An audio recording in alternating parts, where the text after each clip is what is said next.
They say blood is thicker than water, but greed can turn even twins into sworn enemies. This is the story of two sisters, identical in face, but worlds apart in heart. This is the story of how one sister's greed almost burned down everything they had. In the busy, dusty streets of Ibadan stood a small wooden kiosk with a faded sign that read, Adeyemi Groceries and Snacks. But everyone in the area simply called it Titi's shop. Titi, the older twin, by just 2 minutes, was the real engine of the business. She woke up at 5:30 every morning, swept the front, arranged the goods neatly, and made sure every bottle of Coke in the small fridge was properly chilled. She knew every customer by name. Good morning, Brother Kunle. Your favorite Ageje bread is available. Exactly what I need, thank you very much. Customers loved her because she was honest and careful with their hard-earned money. Her twin sister, Sade, was the complete opposite. While Titi was inside counting every single naira, Sade would be outside on a faded blue plastic chair, legs crossed, scrolling Instagram on her cracked Infinix phone. Her thumbs flew across the screen as she liked pictures of big Lagos houses, fine girls rocking designer bags, and weekend getaways in Victoria Island. The footsteps of customers moving in and out of the shop barely moved her. Everyone in the area knew Sade was very sharp with words. She wanted the big life. But how long can one sister's big dreams survive when they are built on the other sister's sweat? Keep watching, because this small shop is about to turn into a serious family battlefield. Titi and Sade were identical twins, born only 2 minutes apart. Life had been hard since they were small. Their father died when they were 12. Their mother single-handedly raised them by running this same tiny shop. The girls grew up packaging salt, counting change, and hearing their mother say, "Patience and honesty will take you far." When their mother passed away 2 years ago, the twins made a promise at her graveside. "We will run this shop together and make you proud, Mama." At first, it felt sweet. Sade helped, but her mind was always somewhere else. While Titi balanced the books, Sade scrolled Instagram, showing her sister pictures of big Lagos girls living luxurious lives. "Titi, we deserve better than this dusty shop. One lucky break like this, and we can escape this place." They still shared the same small room and the same memories. They hardly shared the same clothes.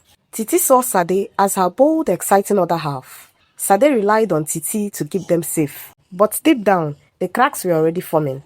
One sister wanted to build slowly with clean hands. The other wanted fast money and Lagos life. Then one morning, a letter from the cooperative society slipped under their door. Would this loan bring them closer or tear their sisterly bond apart forever?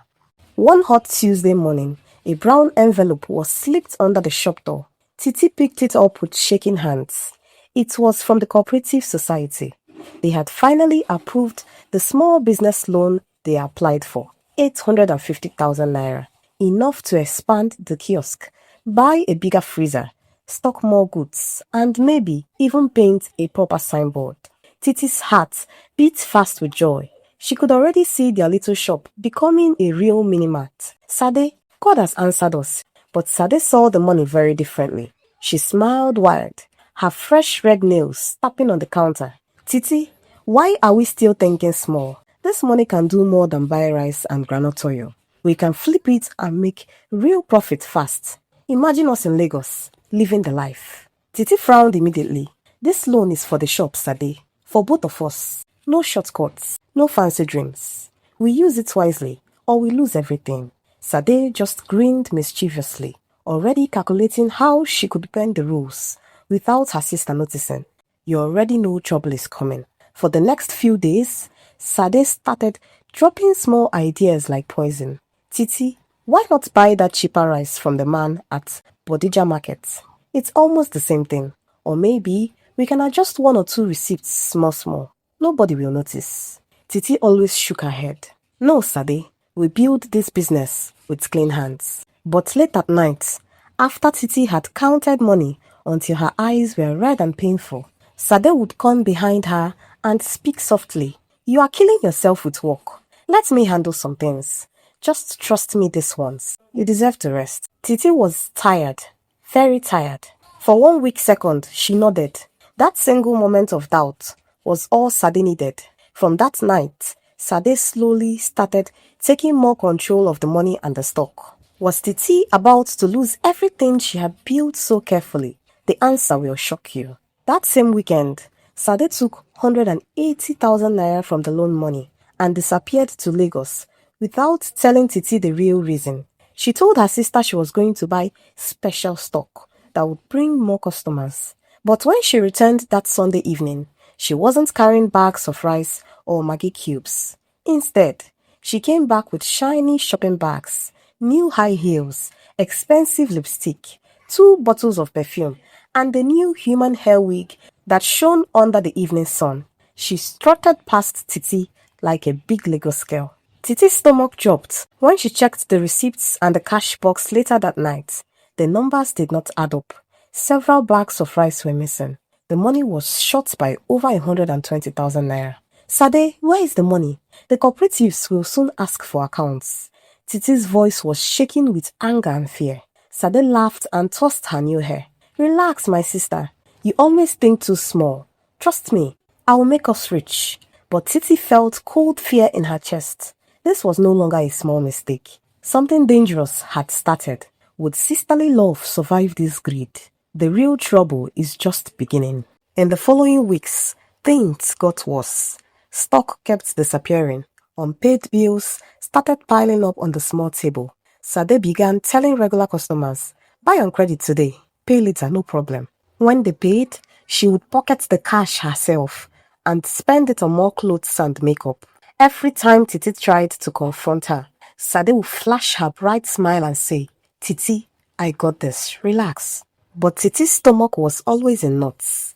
The trust they once shared as twins were cracking badly. The small kiosk that used to bring them together was now turning into a war zone of lies and suspicion. Neighbors had started whispering. Customers were beginning to notice small changes. Indeed, the storm was gathering. How long before the cooperative finds out what was really happening inside Titi's shop? Stick around. Saturday morning came with the usual crowd. People were shouting orders. Give me 2 cups of beans, 1 packet of sugar, cold pure water. Titi was rushing left and right, trying to manage everything. But she kept finding mistakes, wrong prices written on the products, missing stock, and some old customers complaining that things were not the same anymore. Meanwhile, Sade was smiling and laughing with everyone. She even started giving out free biscuits and sweets to the children, using the shop's money she had secretly taken.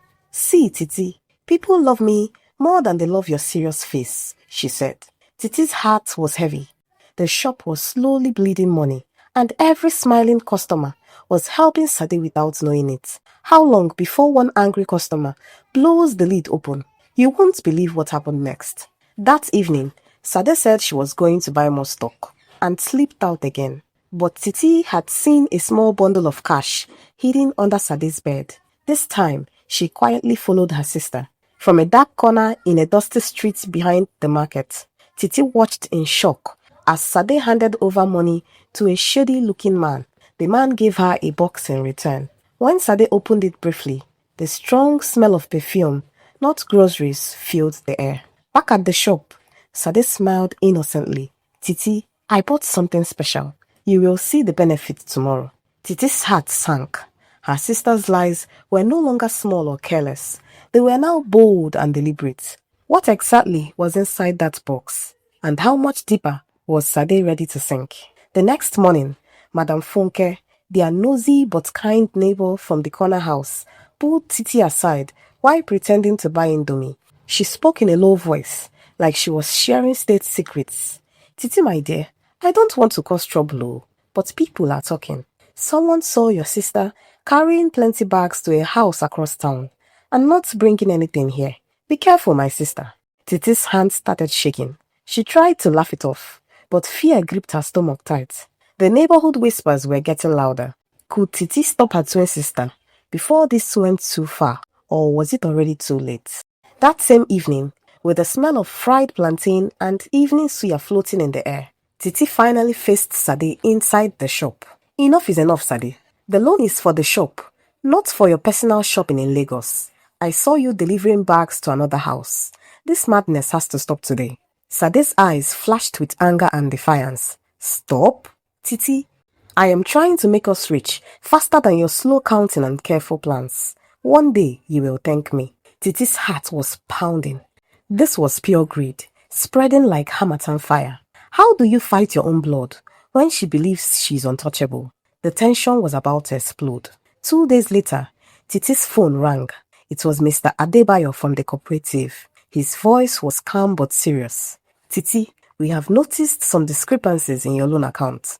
Please come and explain how the money has been used. Titi froze on the spot. Her legs were weak. Sade's secret spending had now reached official eyes.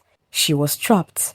If she exposed her sister, their family name would suffer. If she kept quiet, the shop could be seized. That night, Titi could not sleep. She kept imagining angry cooperative officers, disappointed customers, and their small shop locked with chains. The storm had already started. Was the shop about to collapse? Or could Titi still save it before everything burned? One very hot afternoon, a clean young man in a white shirt and polished black shoes walked into the shop. Good afternoon.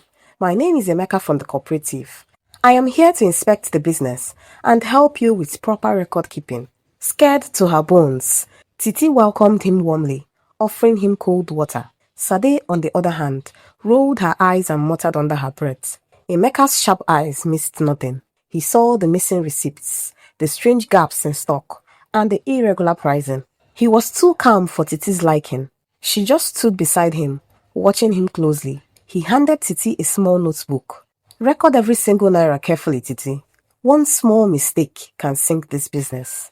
Would Sade make a costly mistake under Emeka's watch, or would she find new tricks? Later that night, while Titi was asleep, Sade sat on her bed, counting the money she had hidden under the mattress. Titi is too honest for this world, she whispered to herself. I will make more money from the shop, and then I will use it to play sure two odds. She started planning bigger moves, selling goods at higher prices, pushing customers to buy things they didn't need, and keeping small tips for herself. But what Sade didn't know was that Titi had also started secretly writing down every single transaction in her own hidden notebook. Every trick, every lie, every missing item was now being recorded. The air in the small room was thick with suspicion. Both sisters knew the other was watching. Who would make the first move that would end this game? The very next morning, a loud voice shattered the peace. These noodles are expired. How can you sell this to me? The customer was shouting angrily. Sade tried to laugh it off. Ah, you people are too sensitive these days. It's still okay now. But Titi quickly stepped in, calmly refunded the woman's money, and apologized sincerely. Sorry, madam. It will not happen again. Sade glared at her sister. It was just a prank. Why do you like spoiling things for me? Titi finally lost her cool. Prank? You call cheating people and lying fun? One day this your game will catch you, Sade, and you will regret everything. Titi wondered when Sade had brought expired goods into the shop. News spread like wildfire in the area. Neighbors started whispering about the expired goods. Titi felt the pressure every day. That night, she stayed back after closing, going through the accounts and stock again. Apart from the expired goods, there were small withdrawals here and there, and this added up to a serious amount of money. Sade soon noticed how Titi was always staring at receipts and writing things down quietly. Why is she watching me like this? Does she think I'm a fool? She muttered angrily. Every look from Titi now felt like an accusation. By night, Sade was pacing their small room, already planning her next move. She was going to overcharge the children in the neighborhood for biscuits and pocket the extra money. Could Sade still outsmart her twin one more time? One afternoon, Mrs. Ige, one of their most loyal customers, pulled Titi to the side and said, Titi, I don't want to cause trouble, but the rice I bought from here last week, it's not the same quality I paid for. Something is different. Titi's stomach tightened, but she stayed calm and professional. Thank you for telling me, Mama. I will check it right away. Sade, who was listening nearby, scolded but kept quiet. Titi quietly replaced the bad rice. But for how long will this continue? The very next Saturday, everything exploded in broad daylight. The shop was packed as usual. Suddenly, Mr. Adebayo from the cooperative stormed in with two other men, wearing serious faces. Behind them, a small crowd of neighbors were already gathering. Madam Funke, Madam Chinedu, and half the street. Titi and Sade Adeyemi, Mr. Adebayo shouted so everyone could hear. Your loan account shows that over 450,000 naira is missing. Gasps went up. Phones came out and people started recording. Sade tried to smile and charm her way out. Sir, it's a small misunderstanding now. But Mrs. Ige stepped forward, voice loud and clear. Misunderstanding? You sold me bad quality rice and you gave another person expired indomie. In fact, I heard you've been stealing your sister's money. The crowd murmured louder. Ah, now wow. Twin sisters fighting over money? Sade, you no get shame? Titi stood frozen, tears stinging her eyes as the entire street watched her family's dirty laundry aired in public. Sade's face burned with humiliation. For the first time, her Lagos big girl mask completely shattered in front of everyone who knew them. The disgrace was total. Neighbors who once praised them now shook their heads in disappointment. The cooperative men warned them sternly. One more week of irregularities and we will seize this shop. As the crowd slowly dispersed, whispering and pointing, Sade stormed inside. Titi followed. Would the public shame finally force Sade to change, or would it push the sisters to their breaking point? The answer is coming, and it's explosive. Sade was arranging stock while humming when Titi called her. Sade, we need to talk right now. Sade turned around with her usual smile. Talk about what? Titi slid her secret notebook across the counter and looked her sister straight in the eyes. Look at this, Sade. Every bag of rice, every pack of sugar, every single naira. It's all written here. Every day, something is missing. Sade's smile disappeared. What do you mean, she stammered. Titi leaned forward. I know everything. The money you took for yourself, the stock you sold secretly, the customers you cheated. It's all here. I didn't want to believe my own sister could do this. But I can't close my eyes anymore. This is not just about the shop. It's about our family name, the trust of our neighbors and our future. Sade tried to laugh it off. Titi, I can still fix it. That was the moment the dam broke. Titi's voice rose. Fix it? You have disgraced us in front of the whole street. Yesterday, everyone was pointing at us like thieves. Sade's eyes flashed with anger. You think you're perfect? Always counting, always judging. If you weren't so slow and boring, we would have been rich by now. Before Titi could answer, Sade slapped the counter hard. Titi slapped back. She did not slap the notebook or the counter. She slapped Titi on the face. The fight erupted like fire. Sade grabbed Titi and pulled. Titi shoved her sister against the shelf. Cans of tomato paste and cans of spaghetti crashed to the floor. They were screaming, crying, and pulling each other's hair. Two twin sisters, who once shared the same womb, were now fighting like market women. You ruined us, Titi shouted, tears streaming. You are just jealous. I know how to enjoy life, Sade screamed back, voice cracking. Neighbors gathered, and the twins rolled on the floor for a full minute before the both collapsed, breathing hard, faces wet with tears and dust. The shop was silent, except for their heavy breathing. Titi sat up first, voice hoarse. Look at us, Sade, fighting like enemies. Is this what you want? Sade swallowed hard. For the first time, real regret replaced her usual arrogance. Her confident mask had completely cracked, and the public disgrace plus this fight had finally broken her. This is your last chance to change, Titi said firmly. Sade could not say a word. Her silence was very loud. The following morning, Titi pushed her secret notebook to Sade. Sade's eyes widened in shock. Her heart was beating very fast. Titi, I cannot pay all this back. I have already spent some of it, she stammered, voice breaking. Titi's face was serious. Then this is what will happen. From today, after the shop closes, you will work extra hours. You will sell anything you can. Every single kobo you make will go to pay back what you took. No more lies, no more excuses. And if it's not enough, Titi paused so that the words would sink in properly. Then I would have to involve the police. I would not allow this shop or our good name to be destroyed because of your greed. Sade felt completely trapped. Her sister was already very angry with her, and everything was falling apart. For the first time, she felt small, powerless, and remorseful. That evening, Sade walked late into the night, counting stock, sweeping the floor, and personally apologizing to customers she had cheated. Sweat poured down her face. Shame burned in her chest. But she had no choice. She had to fix what she broke or lose everything. One quiet afternoon, Sade stopped what she was doing and looked at her sister. Titi, I understand now. I really do. Titi nodded, not with pride, but with deep relief and love. The two sisters were no longer just running a small kiosk. They were rebuilding trust, learning boundaries, and discovering what it truly meant to be responsible for each other. Life was not perfect, but their shop survived. Their customers were smiling again, and they were able to pay off the loan. Sade had finally learnt the hardest lesson. Shortcuts may give you quick pleasure and fine things, but only truth, hard work, and patience can finally build a future that actually lasts.